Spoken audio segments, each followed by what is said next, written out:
Assalamualaikum warahmatullahi wabarakatuh. Perkenalkan nama saya M. Alvin, NIM 230600015. Di sini saya akan menjelaskan tentang bab 8, yaitu tentang pertumbuhan ekonomi 2, teknologi, bukti empiris, dan kebijakan. Sebelumnya, yang saya hormati Bapak Dr. Alphonse Satrianto, SEME, selaku dosen pada pemangku mata kuliah Teori Ekonomi Makro ini. Saya dari sesi 033 dan saya akan menjelaskan tentang bab-baban ini. Oke. Bab ini meneruskan analisis kita tentang kekuatan-kekuatan yang mengarahkan pertumbuhan ekonomi jangka panjang. Dengan versi dasar dari model pertumbuhan Solo sebagai titik awal, kita jalani 4 tugas baru. Tugas pertama kita adalah membuat model Solo lebih umum dan lebih realistis. Pada bab 3, kita membahas bahwa modal, tenaga kerja, dan teknologi adalah determinan penting dari produksi barang dan jasa suatu negara. Pada bab 7, kita mengembangkan model Solo untuk menunjukkan bagaimana perubahan modal atau tabungan dan investasi dan perubahan angkatan kerja atau pertumbuhan populasi mempengaruhi output perekonomian. Kita sekarang siap menambahkan sumber pertumbuhan ketiga, perubahan teknologi ke dalam bauran itu.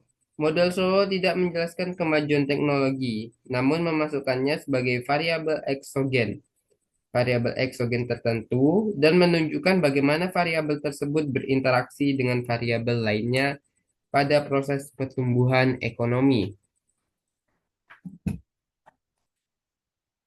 Tugas kedua kita adalah berpindah dari teori ke fakta empiris, yaitu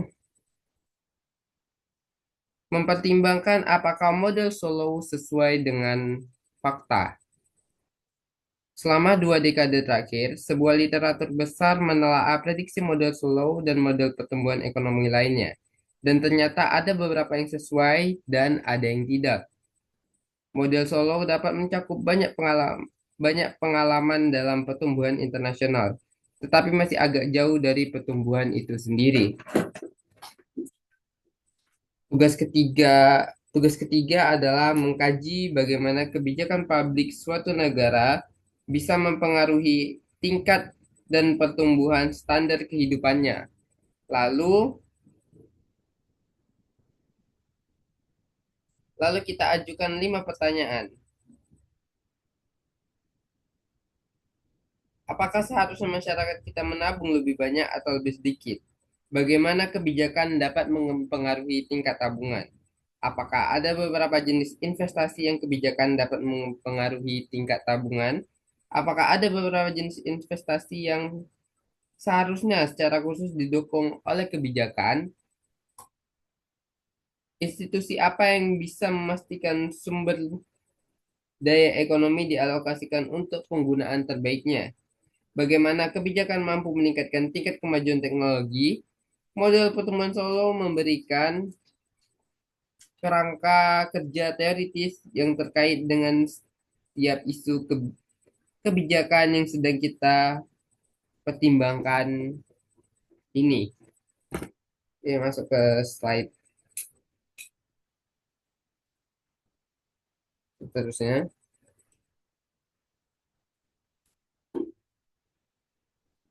Kemajuan teknologi dalam model Solo.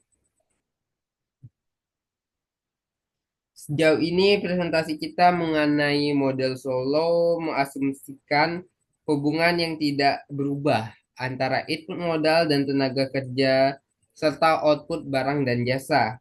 Tetapi model itu dimodifikasi untuk mencakup kemajuan teknologi yang merupakan variabel eksogen yang meningkatkan kemampuan masyarakat untuk berproduksi sepanjang waktu. Model Solo ini tidak menjelaskan kemajuan teknologi, tapi menganggapnya sebagai hal pasti dan menunjukkan bagaimana interaksinya dengan variabel lain dalam proses pertumbuhan ekonomi. 5 pertanyaan yang sudah saya bacakan di awal tadi, yaitu apakah sebaiknya masyarakat menabung lebih banyak atau sedikit? Bagaimana kebijakan dapat mempengaruhi tingkat tabungan? Adakah beberapa tipe investasi yang kebijakan sebaiknya didorong?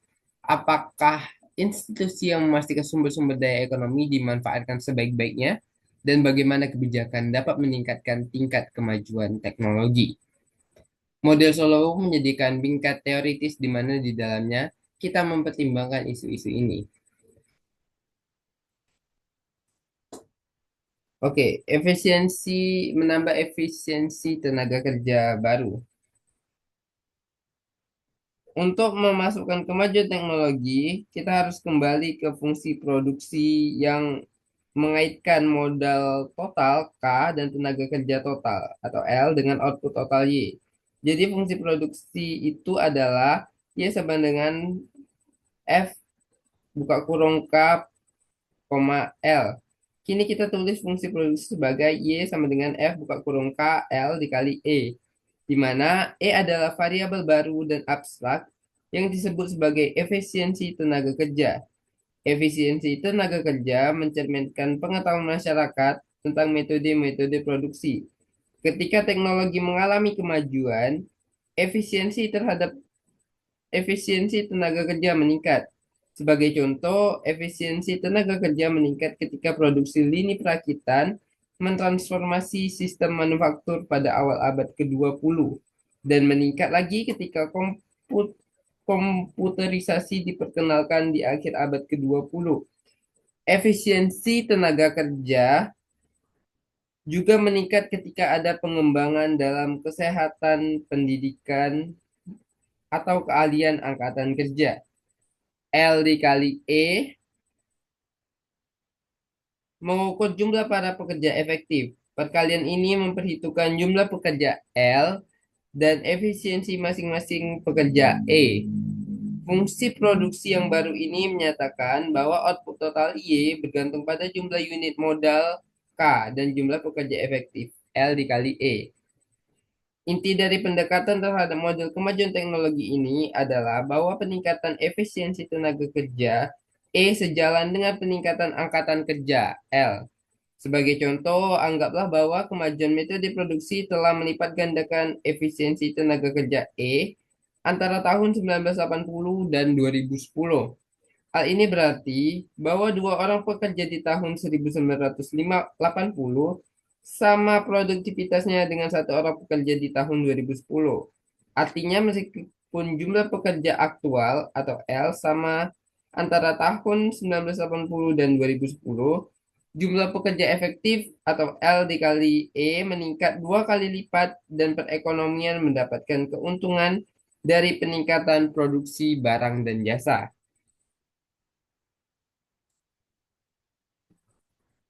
Asumsi yang paling sederhana tentang kemajuan teknologi adalah bahwa kemajuan teknologi menyebabkan efisiensi tenaga kerja tumbuh pada tingkat konstan. Sebagai contoh, jika G sama dengan 0,02, maka setiap unit tenaga kerja menjadi 2% lebih efisien setiap tahun. Output meningkat jika angkatan kerja meningkat sampai 2% tambahan itu. Bukti kemajuan teknologi itu disebut pengoptimalan tenaga kerja. Dan G disebut tingkat kemajuan teknologi yang mengoptimalkan tenaga kerja atau labor augmenting technological process. Karena angkatan kerja L tumbuh pada tingkat N1 dan efisiensi dari setiap unit tenaga kerja E tumbuh pada tingkat G, maka jumlah pekerja efektif L dikali E tumbuh pada tingkat N ditambah G.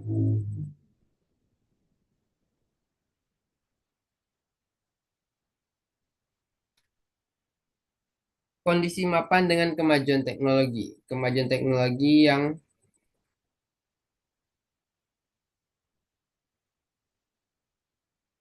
karena kemajuan teknologi yang dimodelkan di sini menambah efisiensi tenaga kerja, maka hal itu memiliki pengaruh yang sama terhadap populasi. Meskipun kemajuan teknologi tidak menyebabkan jumlah pekerja aktual meningkat, namun sebenarnya setiap pekerja menghasilkan unit yang lebih banyak sepanjang waktu. Jadi kemajuan teknologi menyebabkan jumlah pekerja efektif meningkat.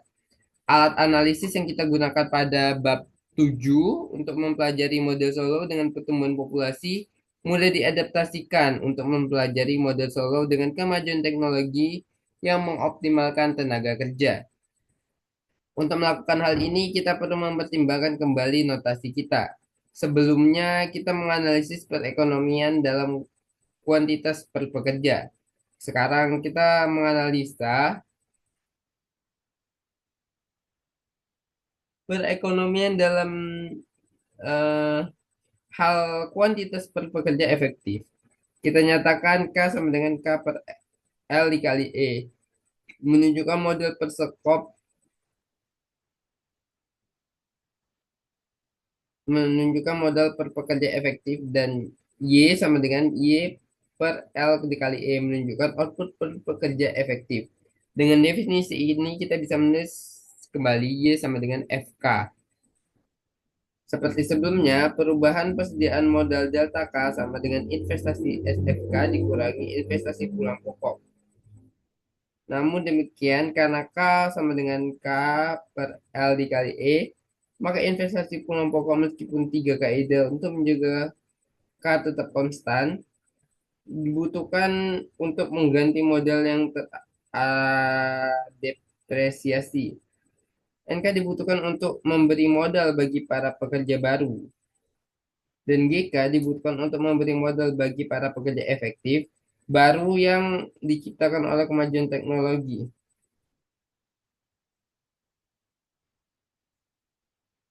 Oke, mungkin bisa ke next slide.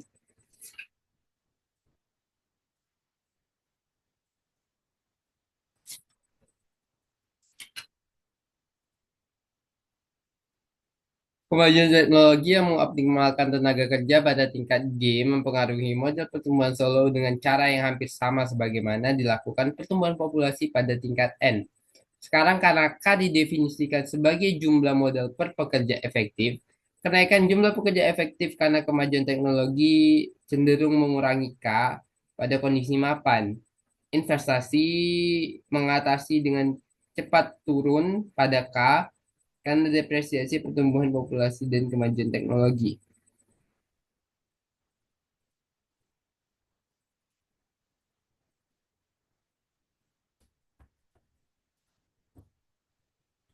Berdasarkan informasi ini, kita juga dapat menduga apa yang akan terjadi dengan variabel lainnya yang tidak dinyatakan per pekerja efektif. Sebagai contoh, perhatikanlah output per pekerja aktual, Y per L sama dengan Y dikali E.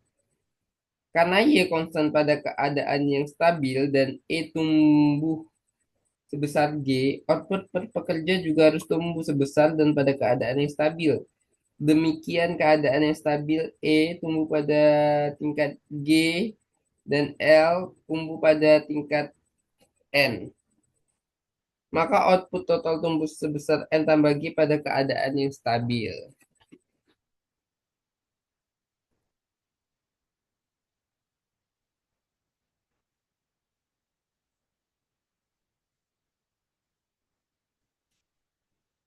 Dengan adanya kemajuan teknologi, model kita akhirnya bisa menjelaskan kenaikan yang berkelanjutan dalam standar kehidupan yang kita amati. Yaitu kita telah mengajukan bahwa kemajuan teknologi bisa mengarah ke pertumbuhan yang berkelanjutan, tinggi saja, tinggi hanya saja jika kondisi mapan dicapai. Sekali perekonomian berada dalam kondisi mapan, tingkat pertumbuhan output per pekerja hanya menggantung pada tingkat kemajuan teknologi. Mengacu pada model Solo, hanya kemajuan teknologi yang bisa menjelaskan peningkatan standar kehidupan yang berkelanjutan. Kemajuan teknologi juga memodifikasi kriteria untuk kuliah emas, untuk kaidah emas. Tingkat modal kaidah emas kini didefinisikan sebagai kondisi mapan yang memaksimalkan konsumsi per bisa menunjukkan bahwa konsumsi per pekerja efektif pada kondisi mapan.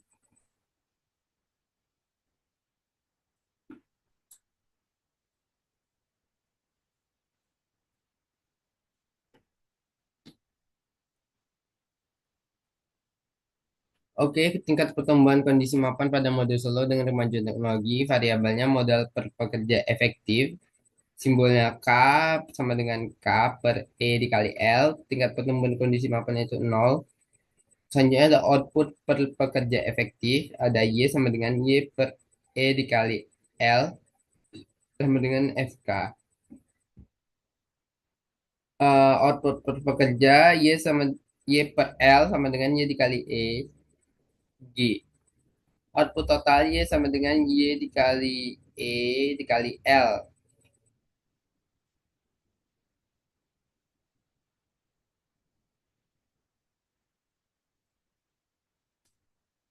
Sejauh ini dalam bab ini kita telah diperkenalkan dengan kemajuan teknologi eksogen dalam model Solow untuk eh, menjelaskan pertumbuhan yang berkelanjutan dari standar kehidupan. Kita kemudian mengamankan tenaga kerja teoritis sebagai lensa untuk melihat isu-isu penting yang dihadapi oleh pembuat kebijakan.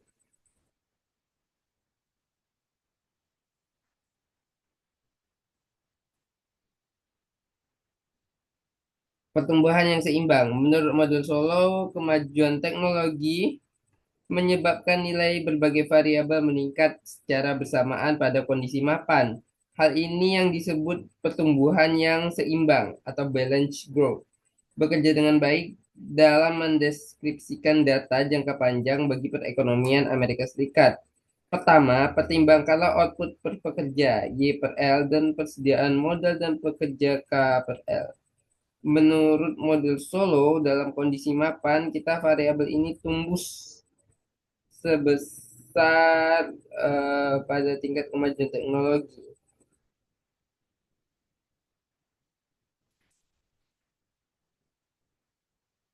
Prediksi model Solo tentang harga faktor dan ketetapan prediksi di terutama pas Mars memprediksikan bahwa pengembalian modal kembali ah, saat ini kita mempelajari rotasi pertumbuhan Solo dan bukan teori Marx.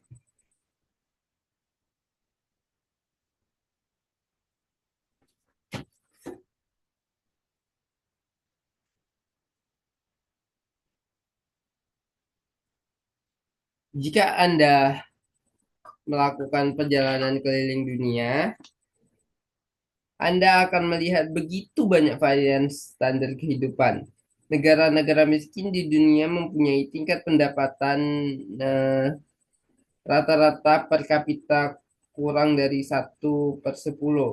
Pendapatan rada-rada negara-negara kaya, perbedaan pendapatan ini terlihat dalam hampir keluh kesahku. Hidup mulai dari banyaknya televisi dan telepon per keluarga sampai tingkat kematian dan bahagianya hidup.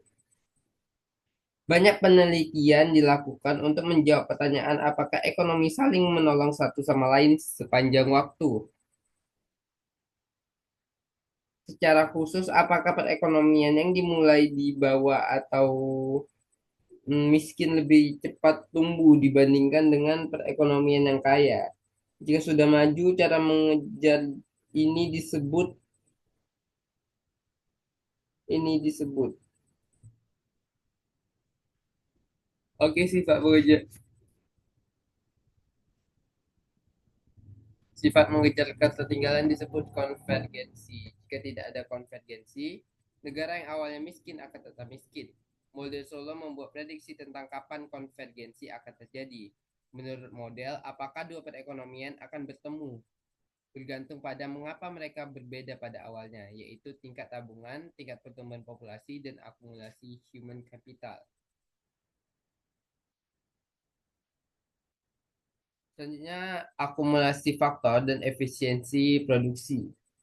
Dilihat dari sisi akuntansi, perbedaan internasional dalam pendapatan per kapita dapat dibagi menjadi satu.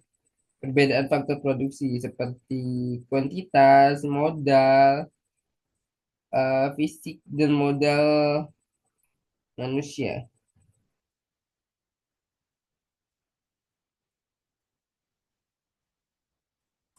Banyak penelitian telah dilakukan untuk memperkirakan kepentingan relatif dari Dua sumber perbedaan pendapatan jawaban yang pasti bervariasi.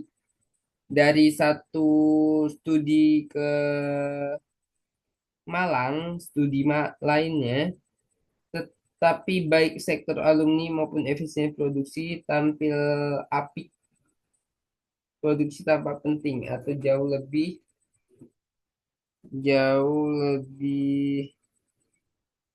badminton.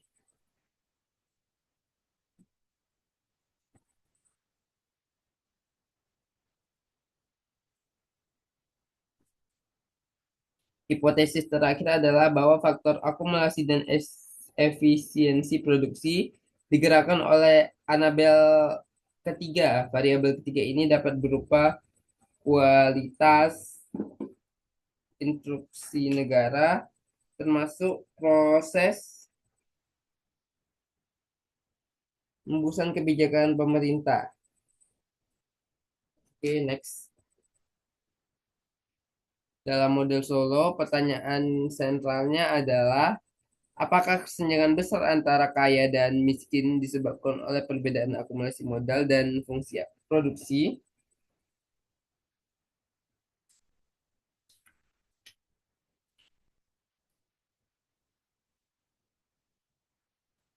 Baiklah, saya akan membacakan studi kasus.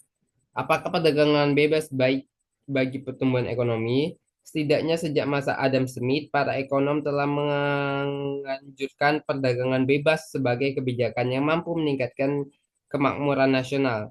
Berikut akan disajikan bagaimana Adam Smith memberikan argumen dalam buku klasiknya yang berjudul Wealth of Nation pada tahun 1776. Ada sebuah pepatah yang mengatakan bahwa produksi ekspor sebagai kebijakan yang mampu meningkatkan kemakmuran nasional. Berikut akan aku sajikan ke agamamu ada summit yaitu mampu meningkatkan kemakmuran nasional.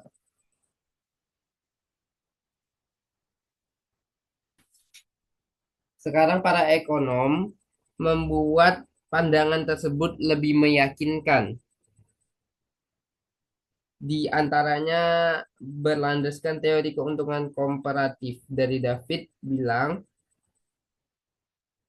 Ricardo dan juga yang membuka diri untuk melakukan perdagangan akan memperoleh tingkat efisiensi produksi. Oke, next slide.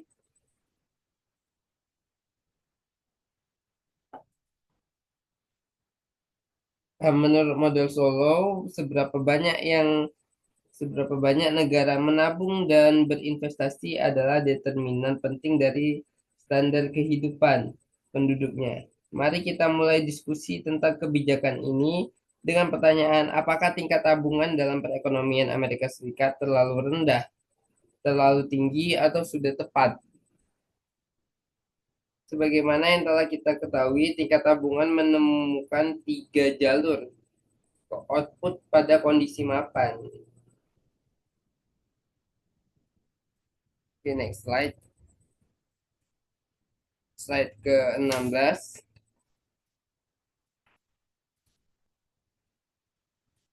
Jika perekonomian beroperasi dengan modal lebih banyak daripada kondisi mapan kaidah emas, maka jumlah modal pada kondisi mapan kaidah emas. Jika perekonomian beroperasi dengan modal lebih sedikit daripada kondisi mapan kaidah emas, maka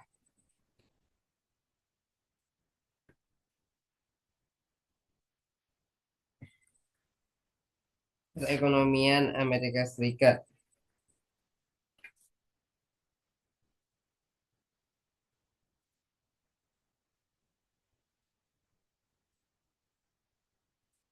Untuk membuat perbandingan ini dalam perekonomian real seperti perekonomian di tas, membutuhkan konslet charger laptop ini dalam menentukan baik MPK 8 GDP real di Amerika Serikat numbuh rata-rata 3% per tahun. Sehingga N ditambah G sama dengan 0,33. Kita bisa mengestimasi produk marginal mode NETE dari tiga segitiga berikut. Ini slide ke-18. Dengan menggunakan notasi model dan hasil dari bab 3, bahwa para model manusia perdagangan dari MPK untuk setiap unit modal.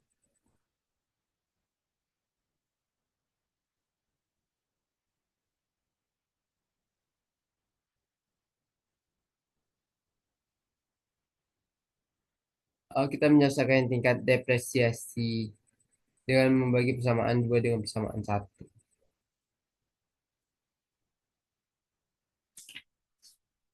Sekarang kita bisa melihat bahwa pengembalian modal MPK dikurang. eh yang bisa lihat pada gambar, kira-kira pences korban tentang apa? Dengan kita mencari tingkat determinasi. Ini mengidentifikasikan bahwa persediaan modal pada perekonomian Amerika Serikat jauh di bawah tingkat kaidah emas. Dengan kata lain, jika Amerika Serikat nabung dan menginvestasikan bagian yang lebih banyak dari pendapatannya, ia akan tumbuh lebih cepat dan akhirnya mencapai kondisi mapan dengan konsumsi lebih tinggi. Mengubah tingkat tabungan. Tabungan masyarakat adalah selisih antara apa yang pemerintah, terima kasih, pendapatan pajak dikurangi apa yang dibelanjakannya.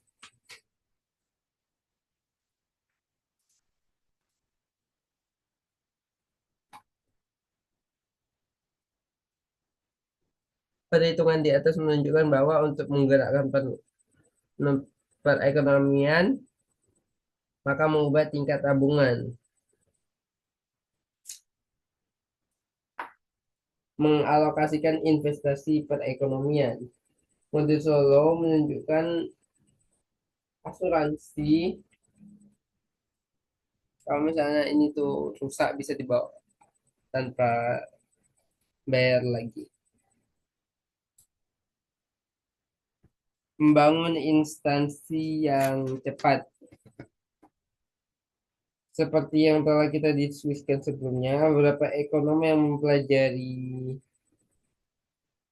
Saturnus, beberapa modal slow, tapi pasti.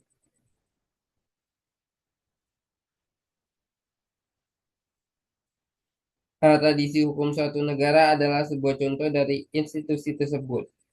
Beberapa negara seperti Amerika Serikat, Australia, jadi udah gini aja, campur tapi ya.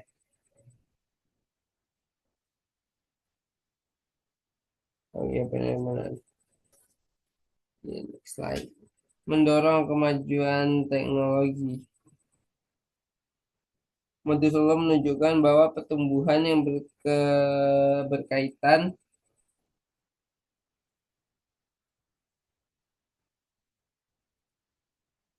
I'm doctor. You're stupid. You're crazy.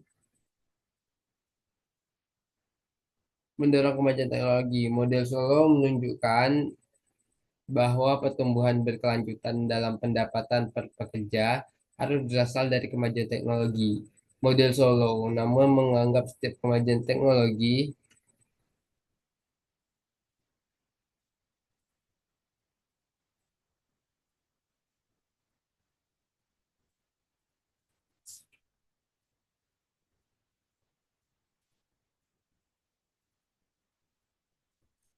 negara-negara berkembang seperti China mempunyai intensif hak milik intelektual. Untuk perusahaan ini, Melia tanpa memberikan pengalaman, selanjutnya cukup.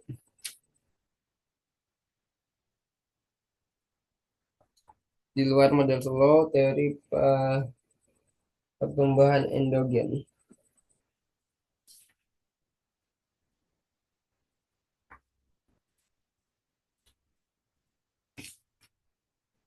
teknologi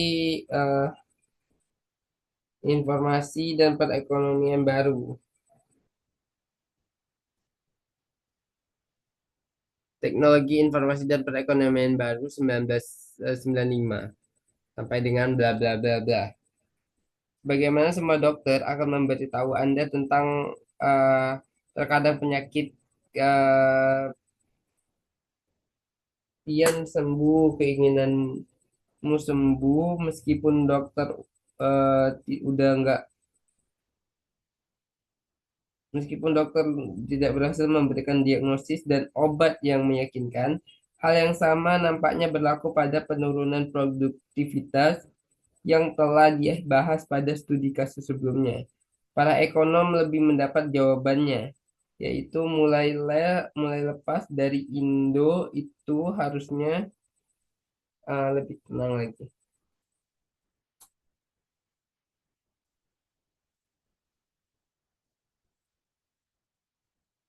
Modal dasar.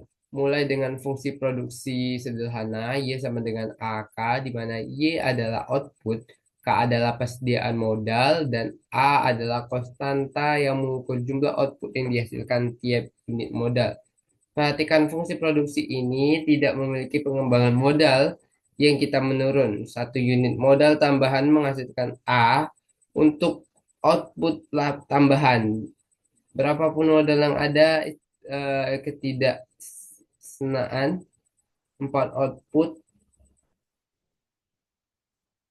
menghasilkan A unit output tambahan berapapun modal yang ada. Ketiadaan pengembalian modal yang kita menurun ini merupakan perbedaan kunci antara model perubahan endogen ini dan model solo. Oke, next selanjutnya.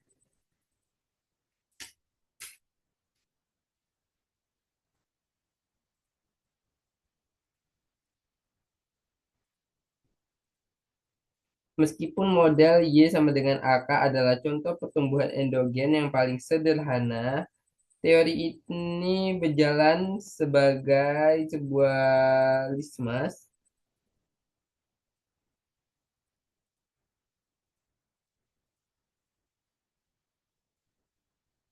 Perekonomian memiliki dua sektor yang bisa kita juga sebut perusahaan manufaktur dan universitas riset. Perusahaan memproduksi barang dan jasa yang digunakan. Wasitnya nggak ganggu kok. Di mana eh, U adalah bagian dari angkatan kerja di universitas dan satu W adalah bagian dalam efisiensi tenaga kerja. Dan GAK adalah hmm,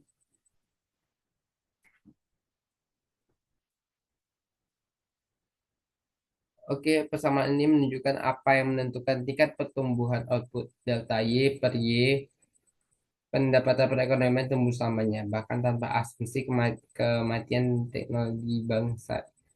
Padahal model solo tabungan mendorong panitia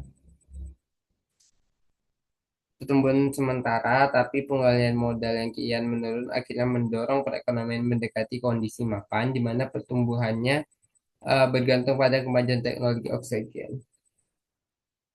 Sebaliknya, pada model pertumbuhan endogen, tabungan dan investasi bisa mendorong pertumbuhan yang berkesinambungan.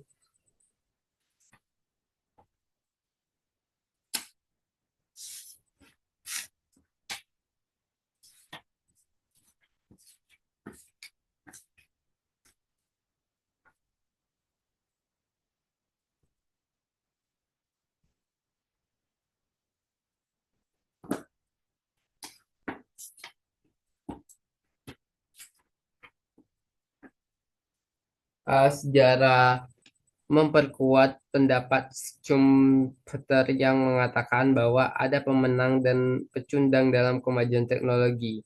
Sebagai seorang yang mau berkreasi,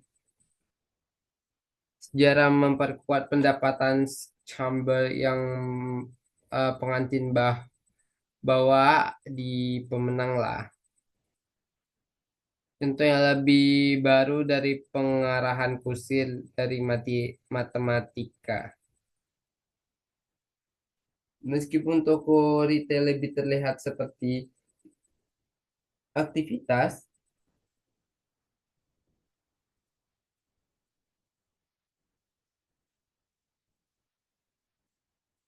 menyebabkan kemungkinan untuk menyadari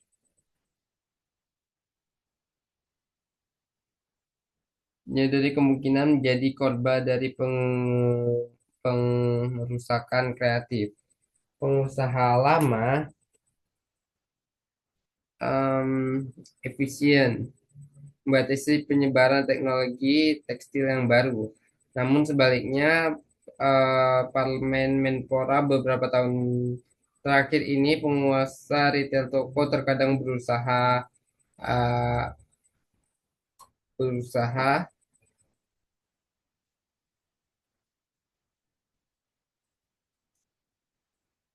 kesimpulan kita masuk ke kesimpulan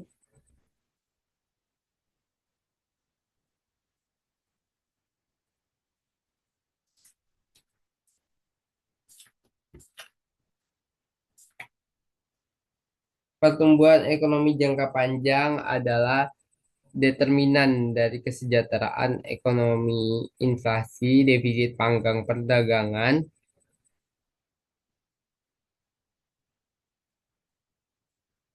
Untungnya para ekonom cukup banyak mengetahui tentang kekuatan-kekuatan yang mengarahkan pertumbuhan ekonomi. Model pertumbuhan solo dan model-model pertumbuhan endogen yang lebih mutakhir menunjukkan bagaimana tabungan pertumbuhan populasi dan kemajuan teknologi berinteraksi dalam menentukan tingkat serta pembunuhan api investasi suatu negara untuk dalam kondisi mapan model pertumbuhan solo tingkat pertumbuhan pendapatan dan ya kita hanya ditentukan oleh tingkat pengiring besarnya. Dalam kondisi mapan, model pertumbuhan solo atau tingkat pertumbuhan pendapatan per kapita hanya ditentukan oleh tingkat kemajuan atau teknologi eksogen. Yang kedua, banyak studi empiris telah meneliti bagaimana model solo dapat membantu menjelaskan pertumbuhan ekonomi jangka panjang. Model ini dapat menjelaskan lebih banyak dari penelitian baru. Ini juga menemukan bahwa variasi internasional dalam standar hidup berhubungan dengan kombinasi dari akumulasi ke rektor.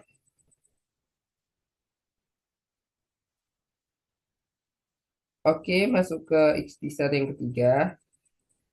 Dalam model Solo dengan pertumbuhan populasi dan kemajuan teknologi, kondisi mapan atau kaidah emas memaksimalkan konsumsi dicirikan dengan kesetaraan antara produk marginal modal neto dan tingkat pertumbuhan kondisi mapan N ditambah G sebaliknya. Dalam perekonomian Amerika Serikat, produk marginal modal neto adalah lebih baik bila melebihi tingkat pertumbuhan yang menunjukkan bahwa perekonomian Amerika Serikat memiliki modal lebih kecil ketimbang dalam kondisi mapan kaidah emas. Yang keempat, para pembuat kebijakan di Amerika Serikat dan negara-negara lain sering mengklaim bahwa negara-negara mereka seharusnya menempatkan sebagian kursi outputnya dalam bentuk tabungan dan investasi, meningkatkan tabungan masyarakat dan insentif pajak untuk tabungan perseorangan adalah dua cara untuk mendorong akumulasi modal. Pada awal tahun 1970-an, tingkat pertumbuhan turun secara substansial di sebagian besar mega industri. Pertumbuhan ekonomi, tingkat pertumbuhan turun secara substansi di penyetan shop Penyebab penurunan ini tidak bisa dipahami dengan baik. Pada pertengahan tahun 1990-an, tingkat pertumbuhan meningkat yang berakibat yang kemungkinan besar diakibatkan oleh kemajuan teknologi informasi. Selanjutnya yang terakhir, teori pertumbuhan endogen modern berusaha menjelaskan tingkat kemajuan teknologi yang dalam model Solow disebut variabel eksogen. Model ini berusaha menjelaskan perpus-perpus yang diminta.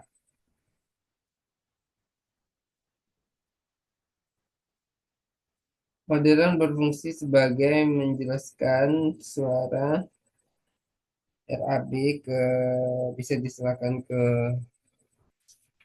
teman-teman yang lain.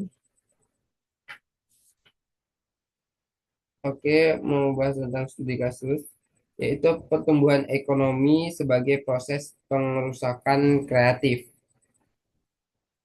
Pada buku karangannya di tahun 1942 yang berjudul Capitalism, Socialism, and Democracy, ekonomi Joseph Schumpeter menyatakan bahwa kemajuan ekonomi berasal dari proses pengusahaan kreatif macam summit.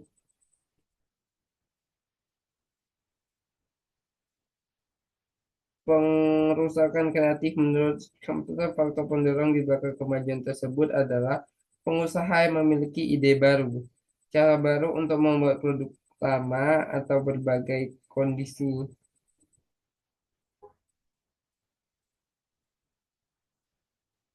Ketika perusahaan memiliki kekuatan monopoli atas keuntungan monopoli baru balik lagi komen. Sejarah memperkuat eh, pendapat sejarah memperkuat pendapat Schumpeter yang mengatakan bahwa ada pemenang dan pecundang dalam kemajuan teknologi. Sebagai contoh, pada abad 21, kemajuan teknologi alasan contoh yang lebih baru dari pengurusakan kreatif melihatkan toko kecil raksa WA Mart seperti aktivitas yang cenderung atas pada kenyamanan. Contoh yang lebih baru dari pengerusakan kreatif melibatkan toko retail raksasa. Wal Walmart, meskipun toko retail lebih terlihat seperti aktivitas yang cenderung statis, pada kenyataannya sektor tersebut telah mengalami kemajuan teknologi yang cukup tinggi dalam beberapa dekade terakhir ini. Walmart telah menentukan cara penyediaan barang untuk konsumen dengan harga lebih murah dibanding toko retail tradisional, yang diantaranya dilakukan melalui pengendalian persediaan, pemasaran, dan disaring. Menyadari kemungkinan menjadi korban dari pengurusan KAF, pengusaha lama biasanya mencari proses statistik.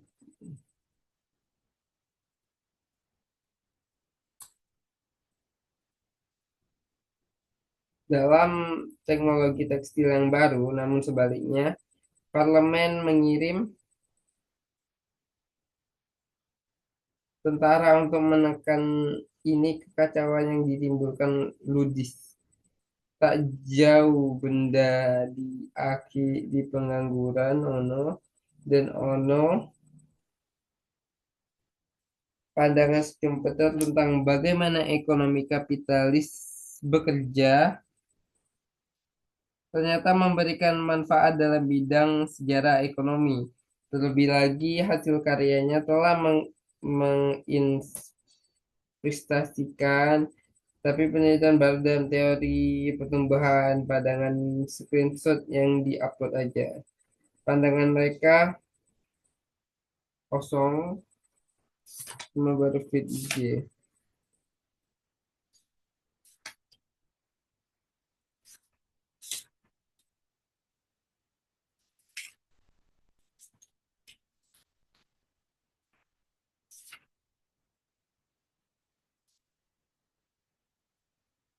Ya, pertumbuhan ekonomi sebagai proses pengusahaan kreatif itu udah tadi kita bacakan.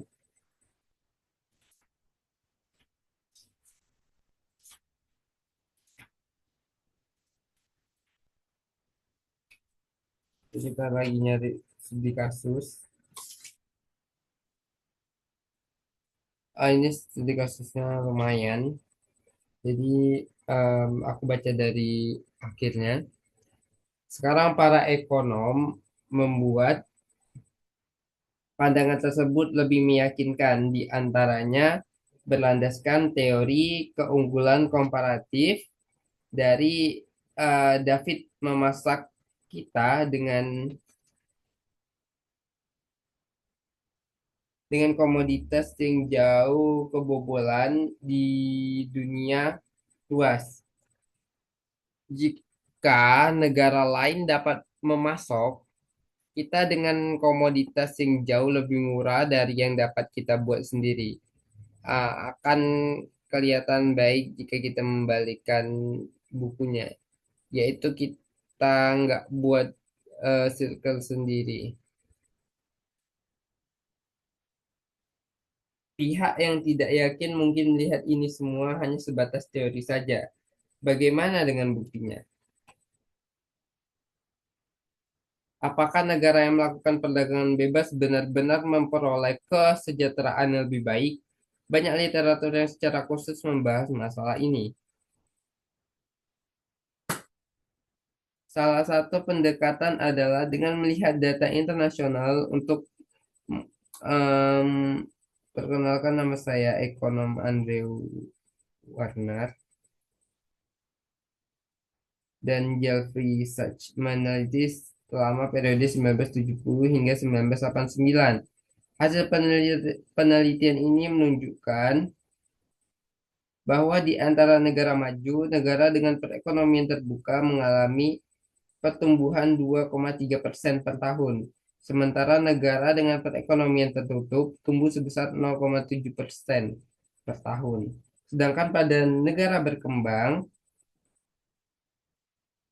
negara dengan perekonomian terbuka tumbuh sebesar 4,5% per tahun dan negara dengan perekonomian Adam Smith. Pendekatan kedua adalah dengan meneliti apa yang terjadi jika perekonomian tertutup membuka hambatan perdagangan. Sekali lagi, hipotesis Smith terbuka benar berdasarkan sejarah. Jika suatu negara membuka dirinya terhadap perdagangan dunia, hasil yang ditemukan biasanya berupa peningkatan pada pertumbuhan ekonomi. Hal ini terjadi pada Jepang di tahun 1850-an, Korea Selatan pada tahun 1960-an, dan Vietnam pada tahun 1990-an. Namun lokal lagi kreasi Korea Selatan pada tahun 1960-an dan Vietnam pada tahun 1990. Namun sekali lagi, korelasi bukan berarti penyebab perdagangan bebas, biasanya disertai dengan informasi lainnya dari sulit bagi kita untuk membedakan dampak dari perdagangan dengan dampak reformasi lainnya. Pendekatan ketiga untuk mengukur dampak dari perdagangan pada pertumbuhan dilakukan dengan melihat dampak dari wilayah, seperti yang diusulkan oleh ekonom Jeffrey Frankel dan David Romer. Beberapa negara hanya melakukan sedikit perdagangan dengan pihak asing, lebih disebabkan karena secara dekat tak jauh berbeda. Negara yang tidak memiliki tawaran kurang beruntung geografis ini tak jauh berbeda. Negara yang tidak memiliki lautan kurang beruntung dibandingkan dengan negara yang memiliki pelabuhannya sendiri. Karena karakteristik geografis ini memiliki korelasi dengan perdagangan dan tidak berkorelasi dengan penentu pertumbuhan ekonomi lainnya.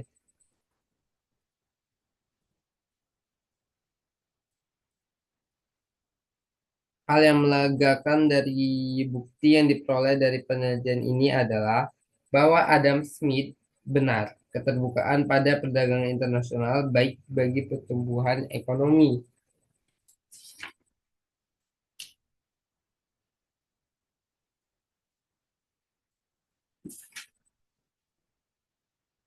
Oke, aku menjelaskan sedikit tentang pertumbuhan ekonomi sebagai proses pengrusakan kreatif.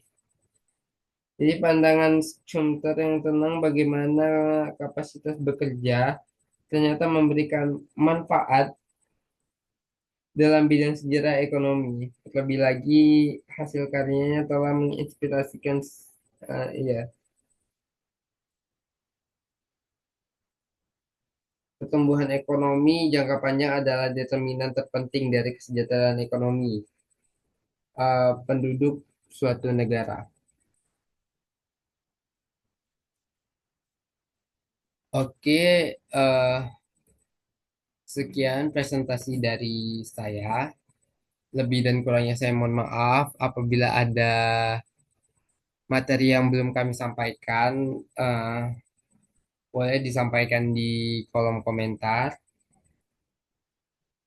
Sekian presentasi saya pada hari ini tentang pertumbuhan ekonomi 2, yaitu teknologi bukti, simpan, dan kebijakan. Terima kasih kepada Bapak Dr. Alfons Satrianto, SEME, yang telah memberikan kesempatan ini. Saya tutup